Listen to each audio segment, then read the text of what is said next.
All right, so 8.5 is going to be the last section we do. We're actually not going to do all of it. We're not going to do tangent and cotangent.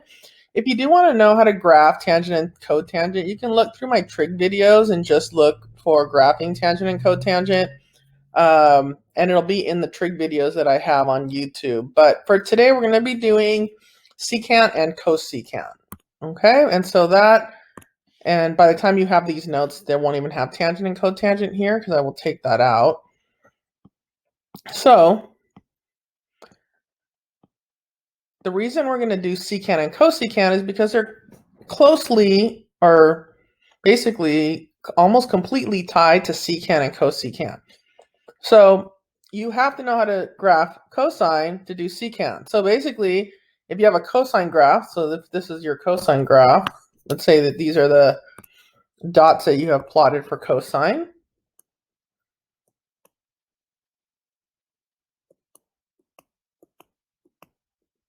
Then what you do is that all the ones that are at 0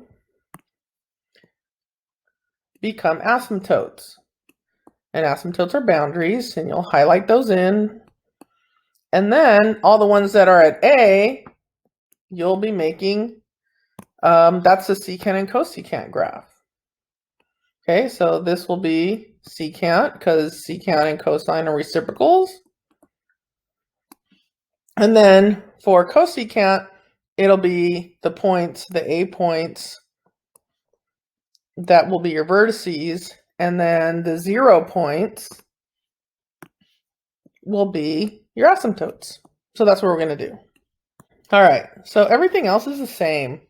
So we're going to graph 2 secant x. So A is equal to 2. B is equal to 1. The time period is still 2 pi over B, which is 2 pi over 1. So the time period is 2 pi. The spacing is still exactly the same, which means that you take, for the spacing, 2 pi divided by 4, which is pi over 2. So then we have 1 pi over 2, 2 pi over 2, which is pi, 3 pi over 2, and 4 pi over 2. Okay, so 1 pi over 2, 2 pi over 2, I should say, 3 pi over 2, and 2 pi. Now, this is secant, and we're going to go all the way up to 2, and down to -2. We don't have any HK, so our HK is just 0, 0. Because it's secant, that's the reciprocal of cosine. All right, so here's the deal. Cosine starts at A. So cosine points start at A, then 0, then -A, then 0, then A, and then the same thing on the other side. All right, so those are the points for cosine. And cosine is actually, I'm going to do this really lightly. Let me find a different color. Hold on 1 second. So I'm going to do a very light gray. All right, cosine is right here. And you actually don't really have to graph cosine, but I do want you to know that this is your cosine function if you were doing it. You don't need to draw it. You need all the points though, okay?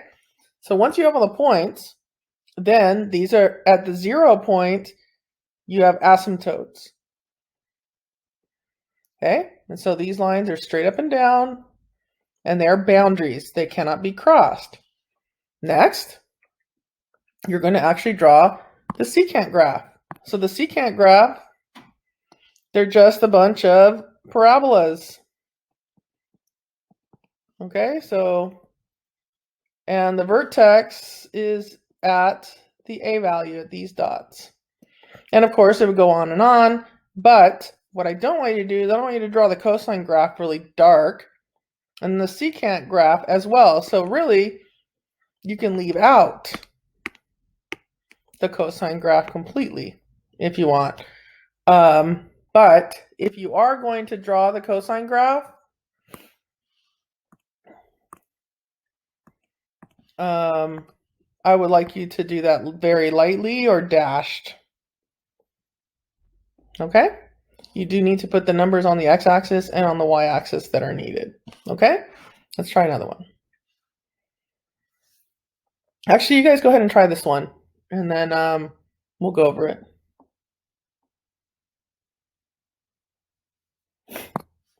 All right, you should be done. So a is equal to 3, b is equal to 2, t is equal to 2 pi over 2. So the time period is pi. That means that the spacing is pi over 4. So we have 1 pi over 4,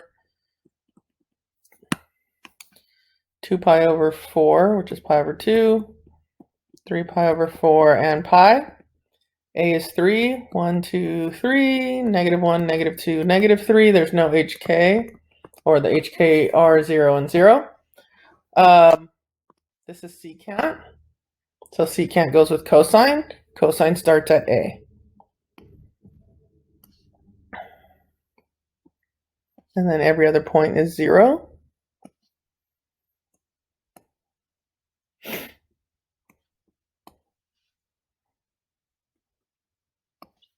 Asymptotes on the zeros are where it crosses the x-axis. And then the graph is from here. And you don't want your graph to be longer than the asymptote because you want the boundary to be longer than the graph, because if you go like this, that would be wrong because you can't cross those lines.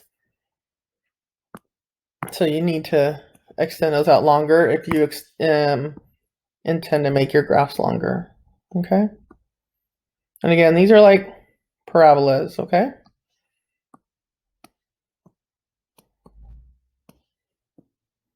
And that's it.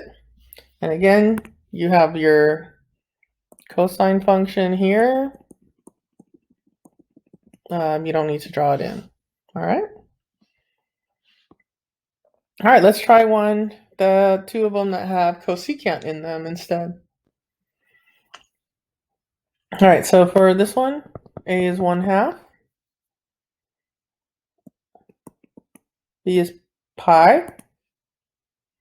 Time period is 2 pi over b. So that's 2. And the spacing is, what's the spacing? The time period divided by 4. So that's 1/2. So 1/2, 2 halves, 3 halves, 4 halves. 1/2, 2 halves, 3 halves, and 4 halves. So 2 all the way there. A is 1/2.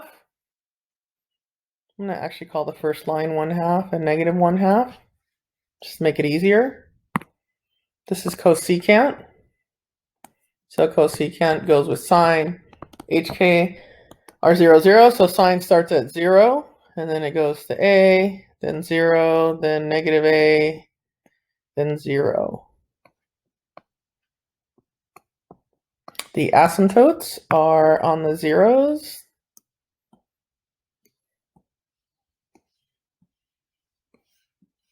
And then you draw in the graph.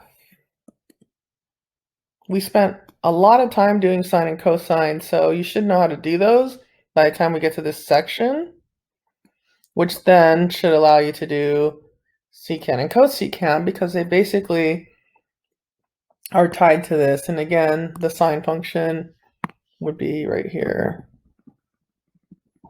if you were graphing sine. All right. So let's just do this last one. I know there isn't any H and K here, but let's go ahead and just do one more problem on this section. We'll actually be lucky to get to this section during the year. We'll see. And I know that there are, more sections after this, but go ahead and graph this one, pause the video, and then come check this. All right, A is 2. Is this the same exact thing? Oh, it's close. B is pi. Time period is 2 pi over pi. So the time period is 2, same as this one, so it's the same numbers.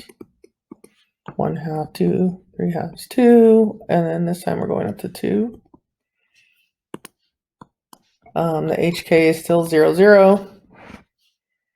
And if the HK is not 0, 0, we'll go over that. But it's pretty much the same thing as we did when we did sine and cosine. All right, so it's the sine function, starts at 0. And then it goes to A.